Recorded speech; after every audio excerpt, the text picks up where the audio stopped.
خوش نصیب لوگ وہ جن کو نصیب ہو صحبت اللہ۔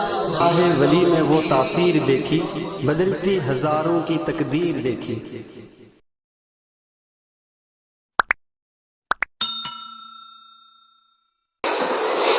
الحمدللہ الحمدللہ وکفا وسلام علی عبادہ الذین اصطفى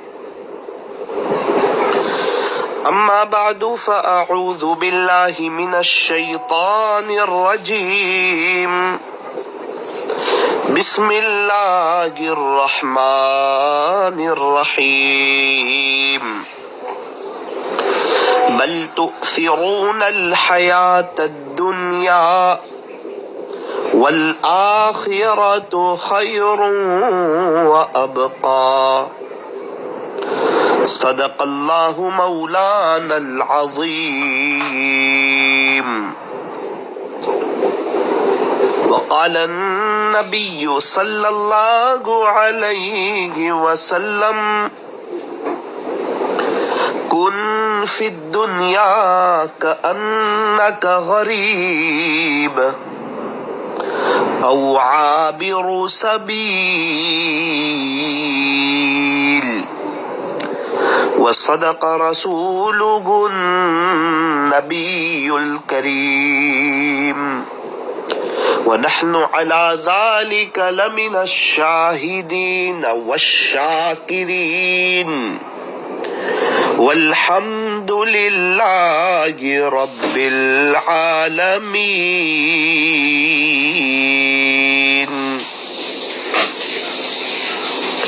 عمل سے زندگی بنتی ہے، جنت بھی جہنم بھی۔ عمل سے زندگی بنتی ہے، جنت بھی جہنم بھی۔ یہ خاکی اپنی فطرت میں نہ نوری ہے نہ ناری ہے۔ عمل لازم تکمیل تمنا کے لیے، ورنہ صرف رنگین خیالات سے کیا ہوتا ہے۔ جب دل ہی بے عمل ہو، جب دل ہی بے عمل ہو تو جذبات سے کیا ہوتا ہے۔ جب زمین ہی بنجر ہو تو برسات سے کیا ہوتا ہے۔ جب زمین ہی بنجر ہو تو برسات سے کیا ہوتا ہے۔ اخلاص حسن الہی کا، اخلاص حسن الہی کا وہ تاج ہے کہ جس کے سر پر یہ ہو، زمانے پہ اس کا راج ہے۔ کہ جس کے سر پر یہ ہو، زمانے پہ اس کا راج ہے۔ محبت سے درود شریف پڑھ لیجئے۔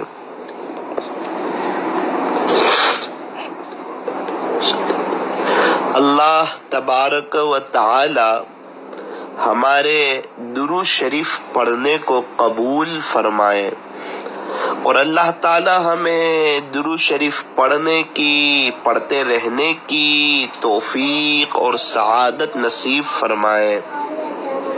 ہر عورت یہ چاہتی ہے کہ میری زندگی میں بہار آ جائے، میری زندگی پر رونق ہو جائے، اور یہ سوچ ہونی بھی چاہیے، اچھی سوچ ہے۔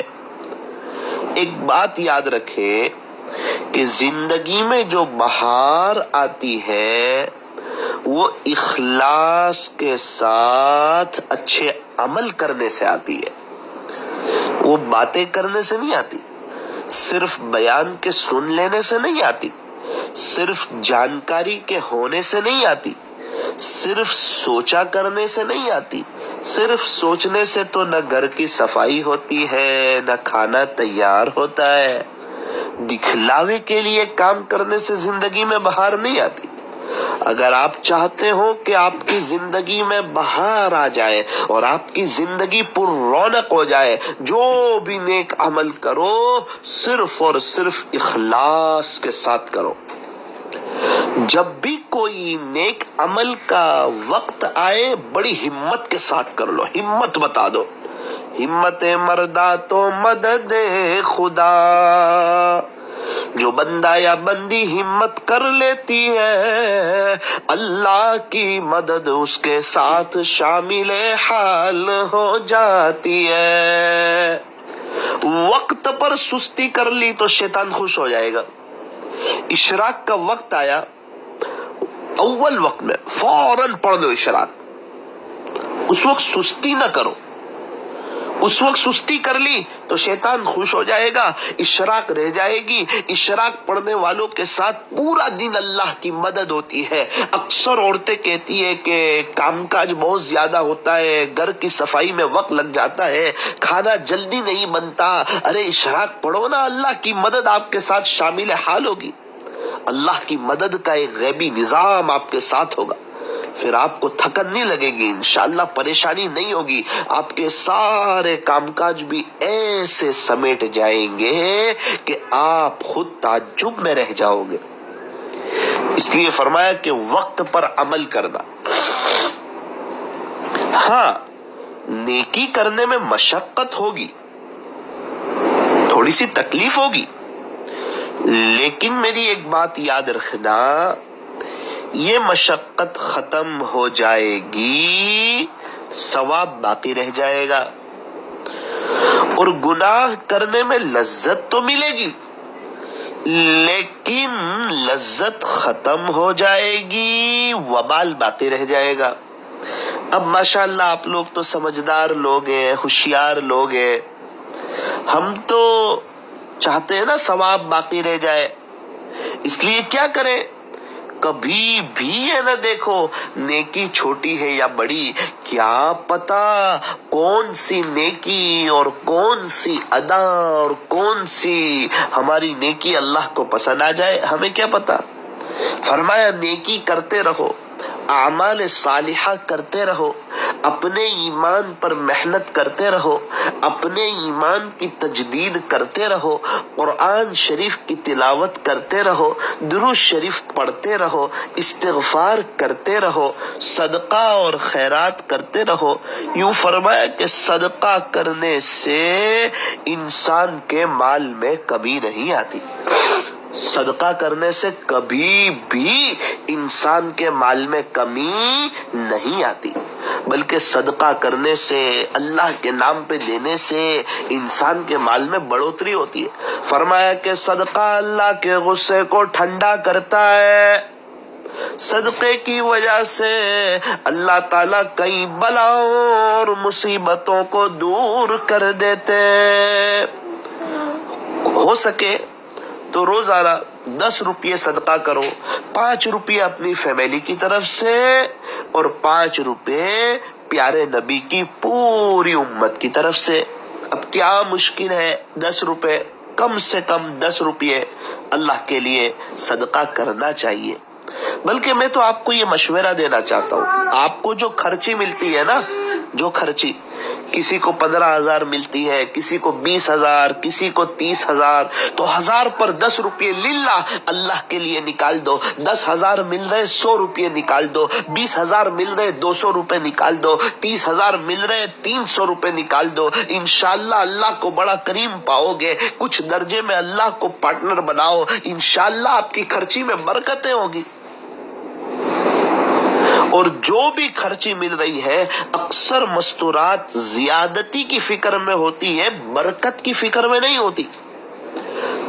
20,000 مل رہے، بسم اللہ بول کر کے لو۔ ہم بسم اللہ بول کے لیتے نہیں اور کہتے ہیں برکت نہیں ہوتی۔ ارے بسم اللہ بول کے لو خرچی، اور یوں کہو کہ پیارے اللہ یہ جو 20,000 ہے نا، آپ اس میں برکتیں ڈال دیجئے۔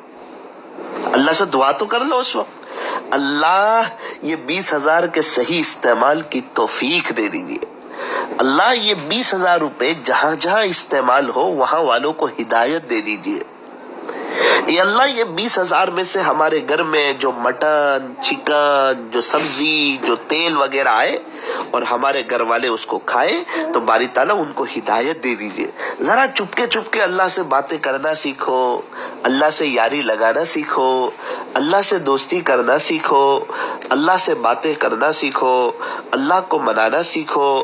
آپ یقین مانو اگر ہم اللہ سے باتیں کریں گے انشاءاللہ ہمیں بہت آگے نکل جائیں گے، زندگی گزارنے کی مزہ آئے گی۔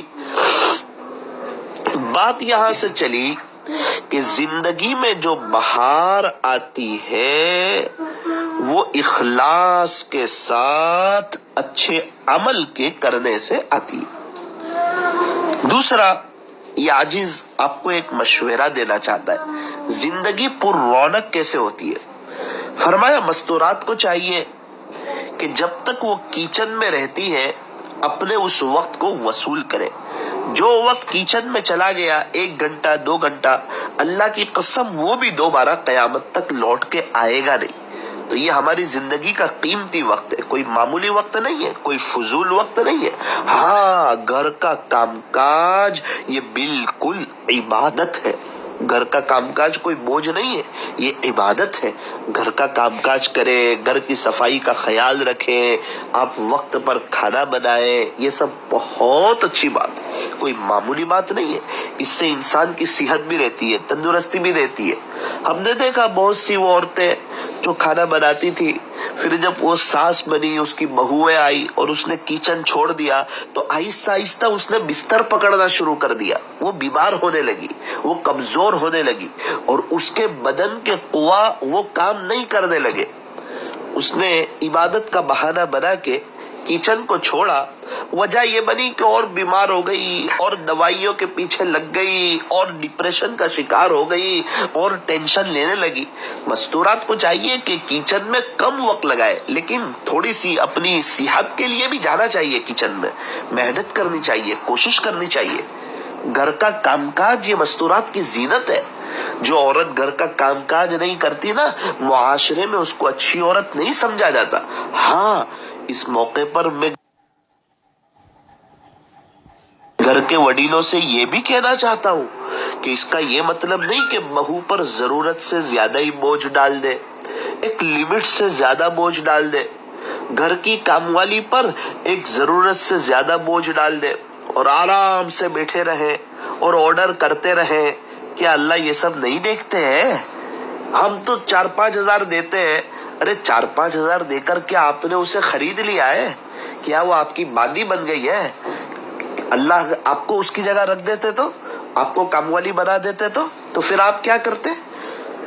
یاد رکھنا، جو سیٹھانی اپنی کام والی کو تکلیف پہنچاتی ہے، یا جو ساس اپنی بہو کو تکلیف پہنچاتی ہے، یا جو نند اپنی بھابھی کو تکلیف پہنچاتی ہے، یا جو جیٹھانی دیرانی کو، دیرانی جیٹھانی کو تکلیف پہنچاتی ہے، اور جو بہو اپنی ساس کو تکلیف پہنچاتی ہے، جو جس کو تکلیف پہنچا رہا ہے وہ اس بات کو اچھی طرح یاد رکھے کہ جو تکلیف پہنچانے والا ہوتا ہے عام طور پر اس کو موت کے وقت کلمہ نہیں ملتا۔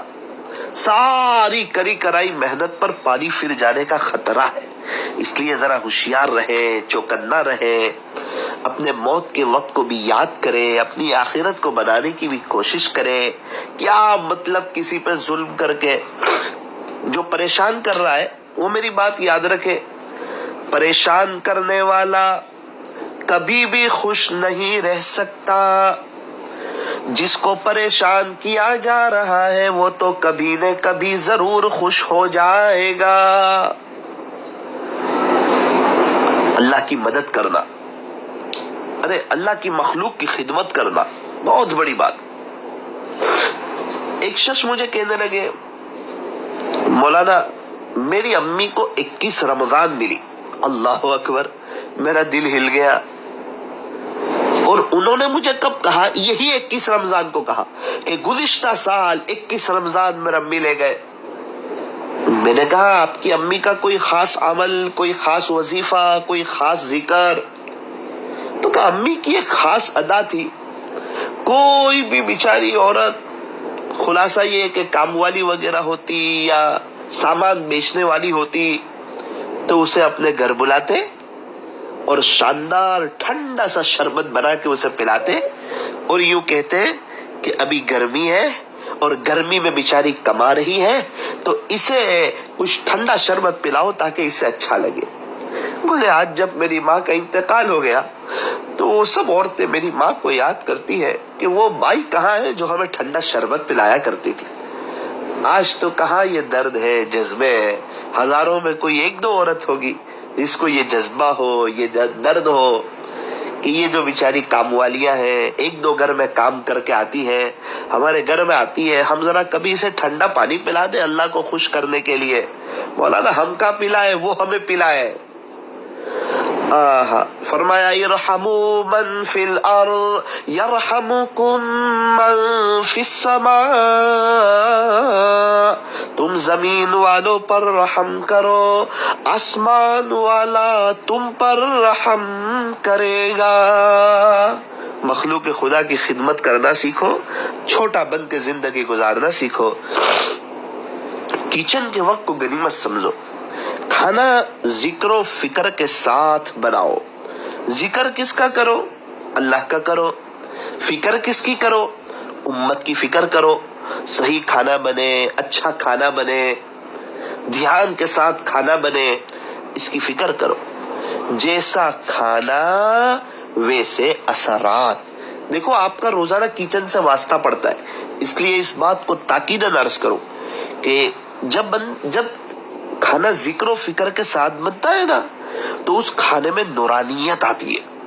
ہمارا وقت وصول ہوتا ہے، ہم غیبتوں سے بچ جاتے ہیں. بہت سی عورتیں تو تیری میری کر کے کھانا بناتی ہے، بہت سی دیرانی جیٹھانی ساس کی غیبت کر کے کھانا بناتی ہے. تو اس سے کھانے میں برکت ہوگی. کھانا بھی بنا رہی ہے، محنت بھی کر رہی ہے اور دوسری طرف غیبت کر کے اپنی آخرت برباد بھی کر رہی ہے.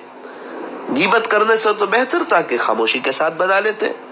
من صمت نجا، جو خاموش رہا اس نے نجات پائی. اور کھانا اگر ذکر کے ساتھ بنے گا تو کھانے میں نورانیت آئے گی. گھر کے جتنے لوگ یہ کھانا کھائیں گے سب کے دلوں میں نورانیت آئے گی. جب نورانیت آئے گی تو گھر میں دینداری والا ماحول قائم ہوگا، اور جب صحیح معنوں میں دینداری آئے گی تو جھگڑے ختم ہو جائیں گے. بہت سے لوگ کہتے ہیں ہمارے گھر میں دینداری ہے پھر بھی جھگڑے. ارے صرف نماز، روزہ، ذکر، تلاوت، صلاۃ التسبیح کا پڑھ لینا، قرآن شریف کا پڑھ لینا، اس کو دینداری نہیں کہتے. صرف یہ دینداری نہیں ہے. ہماری طرف سے کسی کو تکلیف نہ پہنچے یہ بھی دینداری ہے. ہر ایک کے ساتھ اخلاق سے پیش آنا یہ بھی دینداری ہے. نرمی کا معاملہ کرنا یہ بھی دینداری ہے. اپنے معاملات کو درست رکھنا یہ بھی دینداری ہے. اپنی معاشرت کو درست رکھنا یہ بھی دینداری ہے. اپنے اخلاق کو بہتر بنانا یہ بھی دینداری ہے. جو برائی کا معاملہ کرے اس کے ساتھ اچھائی کا معاملہ کرنا یہ بھی دینداری ہے. جو توڑے اس کے ساتھ جوڑنا یہ بھی دینداری ہے. دینداری صرف کوئی قرآن ذکر اور تسبیح کا نام نہیں ہے. دین تو پورے شریعت پر چلنے کا نام ہے. اس لیے صحیح معنوں میں ہمیں دیندار بننا ہے. ایک بزرگ ایک گھر میں کھانے میں گئے، بڑی نورانیت. گھر والوں نے کہا کہ حضرت میری بیوی نے آپ کا کھانا بہت دل سے بنایا ہے. کہ دل سے بنانے کا کیا مطلب؟ کہ میری بیوی نے آپ کا کھانا بناتے ہوئے 11 مرتبہ یاسین شریف پڑھی ہے۔ اللہ اکبر کبیرہ۔ جو عورت 11 مرتبہ یاسین شریف پڑھتی ہو، کھانا بناتے وقت جس نے 11 یاسین شریف پڑھی ہو، کیا وہ صبح میں یاسین نہیں پڑھتی ہوگی؟ کیا وہ رات میں یاسین شریف نہیں پڑھتی ہوگی؟ کوشش کرے اپنی زندگی کا ایک معمول بنائے، صبح 1 مرتبہ یاسین شریف پڑھ لیں اور رات میں 1 مرتبہ یاسین شریف پڑھ لیں۔ اللہ تبارک و تعالی ہمیں صحیح سمجھ عطا فرمائے۔ ہر عورت چاہتی ہے کہ میرے شوہر کے دل میں میری محبت بڑھ جائے، میرے شوہر کے دل میں میری محبت بڑھ جائے، ہونا بھی چاہیے۔ عورتوں کے لیے ایک بات یاد رکھیں، نوٹ کریں، دل پر لکھیں کہ عورت کے لیے اس کا شوہر ایک طرف اور پوری دنیا ایک طرف۔ جس عورت سے اس کا شوہر خوش ہو، پھر چاہے پوری دنیا ناراض ہو، اس عورت کی زندگی بہترین طریقے پر گزرے گی۔ اور جس عورت سے اس کا شوہر ہی ناراض ہو، پھر چاہے اس کی ساس، نند، دیرانی، جیٹھانی، اڑوس پڑوس والے سب اس سے خوش ہو، لیکن اس کی زندگی ٹھیک نہیں چلے گی۔ دیکھو، پورے راستے میں کانٹے ہو نا تو چپل پہن کر اس پر سے گزر سکتے ہیں، لیکن چپل میں ہی کانٹا ہو تو پھر کیسے گزر سکتے؟ بہت سی عورتیں اپنے شوہروں سے خوش نہیں۔ سب سے پہلی ایک بات ذہن میں بٹھاؤ کہ ہمارے جوڑے اللہ نے بنائے، ہمارے جو جوڑے بنائے نا اللہ نے بنائے، اور ہم تو اللہ سے ہر حال میں خوش ہیں۔ نہ تو ہجر اچھا نہ وصال اچھا، یار جس حال میں رکھے وہی حال اچھا۔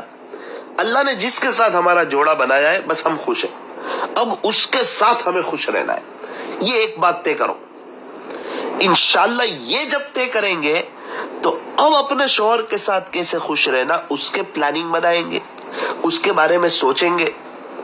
تو اس کے لیے میں آپ کو ایک عمل بتاتا ہوں، آج سے آپ وہ کرنا شروع کر دو۔ جب بھی دعا کے لیے ہاتھ اٹھاؤ، کوشش کرو جب بھی آپ نماز پڑھو نا، فرض نماز، اس کے بعد 2 منٹ ضرور دعا کرو۔ پورے دن میں کم سے کم 10 منٹ دعا ضرور کرنی چاہیے۔ 3 موقع ایسے ہیں کہ جس وقت دعائیں قبول ہوتی ہے، فرض نماز کے بعد دعا قبول ہوتی ہے، رات کے آخری پہر میں دعا قبول ہوتی ہے، اور ابھی تو ماشاءاللہ رمضان کا مہینہ ہے، افطاری کے وقت میں بھی دعا قبول ہوتی ہے۔ دعا میں اللہ سے کہو کہ باری تعالیٰ میرے اور میرے شوہر کے درمیان ایسی محبت عطا فرما جیسی کہ حضور علیہ السلام اور اماں عائشہ کے درمیان محبت تھی۔ دوسرا، خوش رہنے کا طریقہ شوہر کے ساتھ، شوہر آپ کے ساتھ کیسا رہ رہا ہے وہ نہ دیکھو، آپ کو وقت دیتا ہے یا نہیں دیتا آپ وہ نہ دیکھو، آپ کے حقوق ادا کرتا ہے یا نہیں کرتا وہ نہ دیکھو، آپ کے لیے تیار ہو کر رہتا ہے یا نہیں وہ نہ دیکھو، آپ کے کام کاج صحیح وقت پہ کرتا ہے یا نہیں، فرمایا وہ نہ دیکھو، بلکہ یہ دیکھو کہ آپ کو اس کے ساتھ کیسے رہنا ہے۔ آپ بس اس کوشش میں لگ جاؤ، ایک تو دعا پر لگ جاؤ، دوسرا اس کے لیے آپ تیار ہو کر کے رہو اور دعا کرو اور خدمت کرو اس کی۔ جب وہ گھر میں آئے تو 1 منٹ اسے دے دو، جب وہ گھر سے چلا جائے 1 منٹ اسے دے دو، وہ آئے تو مسکراتے ہوئے چہرے سے اس کا استقبال کرو، اس کو اس کے بیٹھنے کی جگہ تک لے آؤ، ٹھنڈا پانی اس کو پلاؤ، جب شوہر ریٹرن جا رہا ہو تو دعاؤں کے ساتھ اس کو رخصت کرو۔ یہ بیوی جو ہے نا سمجھدار ہوتی ہے، ہوشیار ہوتی ہے، عقل مند ہوتی ہے، چالاک ہوتی ہے۔ ایسا کرنے سے آہستہ آہستہ شوہر آپ کا دیوانہ ہو جائے گا۔ بہت سی مرتبہ ایسا ہوتا ہے کہ میاں بیوی کا دل ملتا نہیں ہے، لیکن بہت سی عورتیں ایسی ہیں جنہوں نے خدمت کر کر کر کے شوہر کو اپنا بنا لیا۔ تو اگر آپ بھی چاہتی ہیں تو اگر آپ اسے اگنور کریں گے تو وہ آپ کا نہیں بنے گا، وہ جیسا کرتا ہے ویسا آپ بھی کرنے جائیں گے تو وہ آپ کا نہیں بنے گا۔ وہ کیا کر رہا ہے اس کو جانے دو، آپ کو کیا کرنا ہے۔ بہت سی عورتوں کی شکایت ہوتی ہے کہ ہمارے شوہر گھر میں موبائل لے کر بیٹھے رہتے ہیں. ٹھیک ہے وہ بیٹھا رہتا ہے, آپ نہ بیٹھے رہو, آپ اللہ کا ذکر کرو.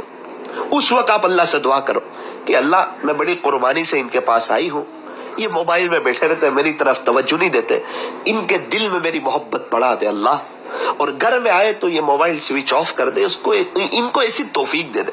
ارے اللہ کو کہو تو صحیح, آپ کا دل ہلکا ہو جائے گا, اللہ سے دوستی ہو جائے گی, اللہ سے یاری لگ جائے گی. شوہر کی خوبیاں دیکھو, اس کے ہونے سے آپ کو کیا فائدہ ہو رہا ہے وہ دیکھو.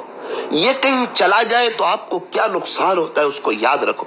جس دن اس کا انتقال ہوگا پھر آپ اس کی خوبیاں یاد کرو گے کہ گھر میں آتے تھے, اچھا لگتا تھا, بچے ابو ابو کہتے تھے, ہمارے کام بہت سے کام کاج کر دیا کرتے تھے, کچھ پتہ نہیں چلتا تھا, بہت سی گھر کا نظام ایسے چل جاتا تھا. ان کو پوچھو بیچارے, جن بیچاروں کی عورتوں کے شوہر نہیں, جن کے گھروں میں لڑائیاں ہیں, ان کو پوچھو شوہر اللہ کی کتنی بڑی نعمت ہے. جنہوں نے اپنے شوہر کے جنازے دیکھے ان کو پوچھو, سب کچھ ان کے پاس ہونے کے باوجود بنگلہ ہے, بچے ہیں, پوتے ہیں, نواسے ہیں, پورے گھر میں بہار اور رونق ہے, لیکن ان کے دل کے اندر ویرانی ہے. کیا بات ہے کہ ہمارا شوہر نہیں.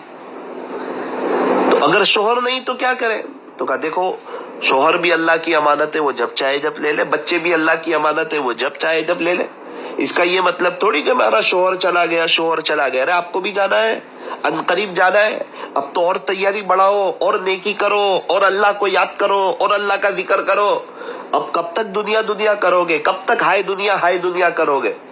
اور کب تک دنیا کے پیچھے لگو گے؟ کب تک پیسوں سے چیزوں سے محبت کرو گے؟ آپ کا شوہر چلا گیا, یہ اس بات کی علامت ہے کہ ان قریب اب آپ کو بھی جانا ہے. یہ دنیا تو چھوڑ دینے کی جگہ ہے, یہ دنیا دل لگانے کی جگہ نہیں. صرف روتے رہنے سے کام نہیں چلے گا, اس کو ایصال ثواب کرو. اس نے آپ کے ساتھ بڑی قربانی دی ہے, اس نے آپ کے ساتھ بڑا وقت گزارا ہے, آپ کے لیے اس نے بہت اپنا پسینہ بہایا ہے. میاں بیوی کی زندگی یہ دنیا کا سب سے خوبصورت ترین رشتہ ہے. میاں بیوی کا یہ ماں باپ سے بھی پہلا رشتہ ہے. ماں باپ کا رشتہ پہلا نہیں ہے, میاں بیوی کا رشتہ پہلا ہے. دنیا میں حضرت آدم علیہ السلام اور ان کی پسلی سے حضرت حوا علیہ السلام, یہ میاں بیوی. پھر بچوں کا سلسلہ جاری ہوا اور یہ ماں باپ بنے, ورنہ پہلا میاں بیوی کا سلسلہ. میری دینی ماؤں بہنوں, کیا ہم اللہ کو نہیں پہچانتے؟ سب کے دل اللہ کے ہاتھ میں, ہمیں یہ معلوم نہیں ہے. تھوڑا سا صبر کر لو, تکلیف ہو رہی ہے, اللہ تعالیٰ صبر کرنے والوں کے ساتھ ہے. لیکن اللہ کو منانا نہ چھوڑو, اللہ کی ذات سے نا امید نہ ہو. اس کی خوبیاں دیکھو, اس کی عزت کا خیال رکھو. اللہ تبارک و تعالی جو میاں بیوی کی زندگیاں تلخیوں کا شکار ہے, ان میں آپس میں محبتوں میں تبدیل فرمائے. اور وہ تھرڈ پارٹی جو میاں بیوی کو لڑانے کی کوشش کرتی ہے, ان سے ذرا چوکنا رہو, انشاءاللہ زندگی میں بہار آئے گی. اور آپ کھانا وضو کے ساتھ بناؤ, اللہ کے ذکر کے ساتھ بناؤ. مجھے اللہ کی ذات سے قوی امید ہے کہ آہستہ آہستہ ایک وقت آئے گا کہ آپ کے شوہر کے دل میں آپ کی محبت بڑھ جائے گی, اور آپ کی اولاد آپ کی فرما بردار ہو جائے گی, آنکھوں کی ٹھنڈک بن جائے گی. لیکن آپ کو اللہ کا واسطہ کچن کے وقت کو وصول کرو, یا کسی بزرگ کا بیان شروع کر دو بلوٹوتھ پر اسپیکر لگا کے. قاری حنیف صاحب ملتانی کے بیان بڑے دلکش ہوتے ہیں, مزہ بھی آ جاتی ہے, ایمان بھی تازہ ہو جاتا ہے, آنکھوں سے آنسو بھی جاری ہو جاتے ہیں. حضرت کا کوئی بھی ایک بیان لگا دو, کھانا بھی بن رہا ہے, اللہ کا نام بھی سن رہے ہیں, اللہ کی محبت بھی بڑھ رہی ہے. کھانا بنے تو کہو اللہ کھانے میں ٹیسٹ ڈال دے, کھانے میں لذت ڈال دے. جو یہ کھانا کھائے سب کو ہدایت دے دے, ہدایت دینے والی ذات آپ کی ہے. اور ذرا رومالی پہن کر کھانا بناؤ, سر ڈھکا ہوا ہو. ہوٹل میں دیکھو نا, ویٹر بھی ان کے بھی سر ڈھکے ہوئے ہوتے ہیں. بہت سے گھروں میں کھانے بیٹھتے ہیں, کھانے میں سے بال نکل آتے ہیں. یہ اچھی بات ہے؟ اچھی بات نہیں ہے, یہ بے توجہی کی علامت ہے. ایسا نہیں کرنا چاہیے. ہو سکے تو سر ڈھکا ہوا ہو, اور ہم اللہ کا ذکر کر رہے ہوں. مسالہ ڈالے بسم اللہ, مرچ ڈالے بسم اللہ, چمچ ہلائے لا الہ الا اللہ محمد الرسول اللہ. پھر جب تک کھانا بن جائے وہاں تک صلی اللہ علیہ وسلم درود شریف پڑھتے رہے. ایک عورت کے ہاتھ کا کھانا بڑا اچھا بنتا تھا, لوگ اس کی نقل اتارتے, لیکن ویسا کھانا بنتا ہی نہیں. اس عورت سے پوچھا گیا تو کہنے لگی میں اللہ کے ذکر کا مسالہ ڈالتی ہوں، جب تم اللہ کے ذکر کے ساتھ بناؤ گے تب یہ لذت آئے گی، ورنہ یہ لذت اور نورانیت کہاں سے آ سکتی ہے؟ اللہ تعالی ہمیں صحیح سمجھ عطا فرمائے، اور کام کو وقت پر سمیٹنے کی عادت بنا لو۔ کام کاج بہت بڑی عبادت ہے، گھر کا کام کاج وقت پر۔ بہت سی عورتیں سستی کے ساتھ کرتی ہے، ٹال مٹول کے کرتی ہے، اس سے کام صحیح معنوں میں ہوتا بھی نہیں اور دل کی بے چینی جاتی بھی نہیں اور پریشانی بھی ہوتی رہتی ہے، کام ہوا نہیں، اس سے کام نہیں ہوگا، کام تو کرنے سے ہوگا۔ تھوڑا سا کام والی کا آپ ساتھ دے دو، آپ ہاتھ بٹا لو، اس وقت کو یاد کرو کہ اگر میں آج اس پر رحم کروں گی نا تو انشاءاللہ اللہ تعالیٰ قیامت کے دن مجھ پر رحم کرے گا۔ گھر کی صفائی کے لیے وقت نکالتے ہیں ماشاءاللہ، اپنے دل کی صفائی کے لیے وقت نکالو، اپنے دل کی صفائی کے لیے۔ گھر کی صفائی ہوتی ہے جھاڑو سے، پوتے سے، برتن کی صفائی ہوتی ہے صابو سے، کپڑے کی صفائی ہوتی ہے شرف سے، دل کی صفائی ہوتی ہے استغفار سے، اللہ کے سامنے ندامت کرنے سے، اللہ کے سامنے رونے سے۔ اور زندگی کا ایک اصول بناؤ کہ انشاءاللہ ہماری طرف سے کسی کو ذرہ برابر بھی تکلیف نہ ہو، ہم ایسی زندگی گزاریں گے۔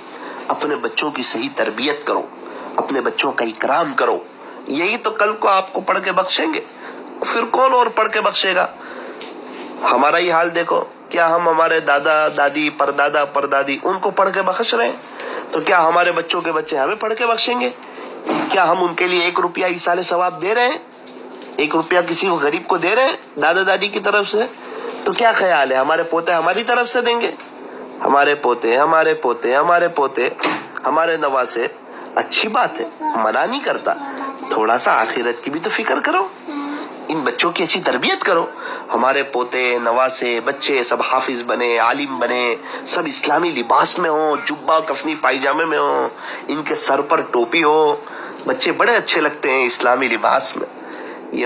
یہودی والے، نصارہ والے، عیسائی والے، مشرک والے، مجوسی والے، ویسٹرن کلچر والے، مغرب کی تہذیب والے لباس تو بچے پہنتے ہی ہیں، غیروں کے بچے بھی پہنتے ہیں۔ ہمارے یہاں بھی 1000 میں سے 999 بچے تو وہی پہنتے ہیں۔ 10 بچے تو کم سے کم ایسے ہو کہ پتا چلے دیندار گھر کے بچے ہیں، ماشاءاللہ ان کے گھر کا ماحول اچھا ہے۔ اور آپ نے دیکھا ہوگا کانگڑوں کے بیچ میں کبوتر اچھے ہی لگتے ہیں۔ یہ بچے کو ان بچوں کے درمیان دیکھو نا، 10 بچے جینس ٹی شرٹ میں ہو، 1 بچہ جبے میں ہو تو دیکھنے کو ذرا جی چاہتا ہے، معصومیت ٹپکتی ہے، اور اس کے سر پہ ہاتھ پھرانے کو جی چاہتا ہے کہ بچپن سے اس کے گھر میں ایسی تعلیم دی جا رہی ہے کہ یہ گھر والے نبی کے سچے عاشق ہیں اور دیوانے ہیں۔ امید ہے کہ یہ بچہ بڑا ہو کہ اللہ کا بھی فرما بردار بنے گا اور اس کے ماں باپ کا بھی فرما بردار بنے گا۔ ورنہ آج کل تو لوگوں کو اسلامی لباس کے پہننے سے شرم آتی ہے، گھر کا ویسا ماحول ہی نہیں ہوتا۔ اللہ تعالیٰ ہمیں صحیح سمجھ عطا فرمائے، اس لیے تھوڑی سی ہمت کرو، آپ اچھی بیوی بن کے زندگی گزارو۔ ایک وقت آئے گا آپ کا شوہر آپ کا ہو جائے گا، آپ کے بھائی کے ساتھ بھی اچھی طرح رہو، شوہر کے ساتھ بھی اچھی طریقے سے رہو، سسرال والوں کے ساتھ بھی اچھی طریقے سے رہو، پڑوس والوں کے ساتھ بھی اچھی طریقے سے رہو، آپ اچھے ہو جاؤ۔ ایک کتاب ہے، اس کا نام ہے اگر آپ مسکراؤ تو سب مسکرائے۔ ہم ہی نہیں مسکراتے، ہم ہی منہ چڑھا کے بات کریں تو پھر سامنے والا کیسے کرے گا؟ مسکرا کر کے ہر ایک سے اچھی طرح ملنا، آپ کی سہیلیوں سے، اڑوس پڑوسن والوں سے، ہاں نامحرموں کے ساتھ نہیں کہ ان کے ساتھ نرمی سے بات، نامحرم کے ساتھ نہیں، نامحرم کے ساتھ مسکرا کر کے بات، فرمایا نہیں، یہ تو نامحرم ہے، نامحرم سے بچو، محرم رشتہ دار کے ساتھ اچھی طریقے سے پیش آنا۔ اللہ تبارک و تعالی ہمیں صحیح سمجھ عطا فرمائے اور آخرت کو سامنے رکھ کر زندگی گزارنے کی اللہ ہمیں توفیق اور سعادت نصیب فرمائے۔ ہاتھ اٹھائیے، دعا کر لیجئے۔ الحمدللہ رب العالمین، یا رب صلی وسلم دائما ابدا علی حبیبک خیر الخلق کلہم، لا الہ الا انت سبحانک انا کنا من الظالمین۔ پیارے اللہ، رحیم مولا، کریم آقا، اللہ جی بے شک ہم بڑے گنہگار، خطا کار، سیاہ کار، ہمارے گناہوں کو معاف فرما، ہماری سیئات کو حسنات سے مبدل فرما، ہماری خطاؤں سے درگزر فرما۔ باری تعالیٰ بہت سی مستورات دور دراز سے بیان سن رہی ہے، اپنے ہاتھوں کو پھیلا دیا ہے، یہ اٹھے ہوئے ہاتھوں کی لاج رکھ لیں۔ مستورات کو خوشحال زندگی عطا فرما، اخلاص کے ساتھ عمل کرنے کی توفیق عطا فرما، ذکر و فکر کے ساتھ کھانا بنانے کی توفیق عطا فرما۔ اے اللہ، میاں بیوی میں آپس میں خوب محبتیں عطا فرما۔ حضور علیہ السلام اور اما عائشہ کے درمیان جیسی محبت تھی ویسی محبت عطا فرما۔ میاں بیوی کو ایک دوسرے کا اکرام کرنے کی، احترام کرنے کی، ادب سے پیش آنے کی توفیق عطا فرما۔ اے اللہ، شوہر کے دل میں بیوی کی، بیوی کے دل میں شوہر کی محبت ڈال دے، گھروں کی لڑائیوں کو اور آپسی لڑائیوں کو اے اللہ ختم فرما۔ ہماری مستورات کو دیندار بنا دے، نیک بنا دے، آپ کے ذکر و فکر میں رہنے والی بنا دے، شوہر کی خدمت کرنے والی، بچوں کی اچھی تربیت کرنے والی، گھر کی صفائی کرنے والی، گھر کو صاف رکھنے والی اور گھر میں دینداری والا ماحول قائم کرنے والی، ماں بچوں کے لیے دعا کرنے والی، اپنے بچوں کو حافظ، عالم، قاری، مفتی، دین کا داعی بنانے والی، اچھی دینی سوچ رکھنے والی اور اس کی ذات سے کسی کو تکلیف نہ ہوتی ہو، ایسی تقوی کے ساتھ زندگی گزارنے والی اے اللہ عورتوں کو ایسی توفیق عطا فرما۔ رب کریم مستورات کو اپنے دل پر محنت کی توفیق عطا فرما۔ جن کے بچے دین سے دور ہو، شرعی لباس سے دور ہو، اے اللہ بڑی ماں باپ کی چاہت اور تمنا ہوتی ہے انہیں بھی دیندار بنا دے، سنت اور شریعت کا انہیں بھی پابند بنا دے، انہیں بھی اچھے دوستوں کی اور اچھی لوگوں کی صحبت عطا فرما اور ان کی زندگی کے اندر بھی دینداری کو عام فرما۔ اللہ رمضان کے مہینے میں جو ٹوٹی پھوٹی عبادتیں ہوئی اپنی بارگاہ میں قبول فرما، بقیہ جو وقت ہے آپ کے عاشق کو جیسا رمضان گزارنے کی توفیق عطا فرما۔ کہنے سننے میں کچھ کمی زیادتی غلطی ہو گئی ہو اپنے فضل سے معاف فرما۔ اس مجلس کے فیض کو تا قیامت خوب عام و تام فرما۔ صلی اللہ تعالی علی خیر خلقی محمد وآلہ واصحابہ اجمعین برحمتک یا ارحم الراحمین۔ مستورات کے ٹاپک پر، مستورات کے بارے میں، خواتین کے متعلق اور بھی بہت سے بیان اس عاجز کے چینل پر آپ کو مل جائیں گے۔ یوٹیوب پر اگر آپ لکھو گے مولانا ثاقب نوساری تو انشاءاللہ آپ کو بہت سے بیان مل جائیں گے۔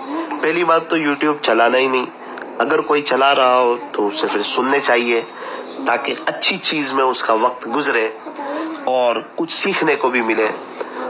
آج رات افطاری کے وقت دعا 6:45 بجے ہوگی، رات کا بیان انشاءاللہ 11 بجے شروع ہوگا، 11 بجے۔ ویسے سگرام پورہ بڑی مسجد میں مجھے جانا ہے، وہیں پر میں بیان کروں گا، کافی مرد حضرات بھی ہوں گے۔ آپ بھی اگر صورت اور اطراف کے رہنے والے ہو تو اپنے بچوں کو، اپنے شوہر کو، اپنے بھائیوں کو، اپنے ابو کو بھیجنے کی کوشش کریں تو وہ سامنے بیٹھ کے سنیں گے نا تو انشاءاللہ ان کو زیادہ فائدہ ہوگا، اور آپ لوگ بھی سنیں انشاءاللہ۔ 11 سے 12 بجے تک آج تو ہوگا، دعا بھی ہوگی، ذکر بھی ہوگا، مراقبہ بھی ہوگا اور کوشش کریں گے اللہ کے سامنے رونے کی۔ اور صبح کی سحری کے وقت کی مجلس انشاءاللہ صبح 4 بجے ہوگی۔ ابھی جس لنک پر آپ سن رہے ہو اسی پر ساری مجلسیں انشاءاللہ آپ سن سکو گے۔ آپ سے دعاؤں کی گزارش ہے۔ اب مستورات کی مجلس جو ہے انشاءاللہ بدھوار کے دن ہوگی انشاءاللہ۔ آئندہ کل منگلوار ہے اور ایک دن چھوڑ کر بدھ کا دن ہے، ایک دن چھوڑ کر، اور یہ مجلس شروع ہوگی، تھوڑا سا دھیان رکھیں، دوپہر میں 2:30 بجے شروع ہو جائے گی، 2:30 پر انشاءاللہ بدھوار کے دن، یعنی کہ آج 23واں روزہ ہے، 25 روزے کو، اس میں بھی آپ شریک ہو، اس کی دعوت بھی چلائیں۔ دعاؤں کی گزارش ہے۔ السلام علیکم ورحمۃ اللہ وبرکاتہ۔ صلی اللہ علیہ وسلم، صلی اللہ